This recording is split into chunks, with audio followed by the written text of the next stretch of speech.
Wenn ist angehoben aufzutreten auf der Bühne, ist gewesen 19 Jahre alt, das ist gewesen in Tschernowitz. Hat gefahren über alle kleinen und große Städte und Städtlich von Rumänien, von der größeren Rumänien, in einem mit Bukowina und Bessarabia.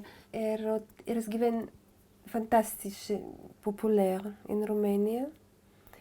Hat gedarft rauszufahren in Wien und in Amerika, aber die Milchome ist ausgebrochen. Er hat ihn sehr lieb gehabt. Der Eulam, es gibt eine schöne Tkufe in Tschernowitz. Es gibt eine schöne Stadt mit schönen Menschen, mit Literatur.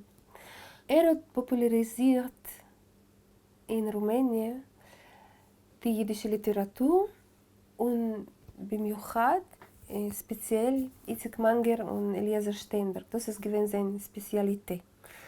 Wenn man tracht wegen Lebu Levin, die Menschen, die sich treffen, da sie sagen, wenn ich der Mann nehme, sie sagen, ja, Lebu Levin, das ist gewesen etwas. Wie so hat gelernt, Itzik Manger und gelernt Eliezer Steinberg. Das sind die zwei Poeten, was sie der Mann sehr stark.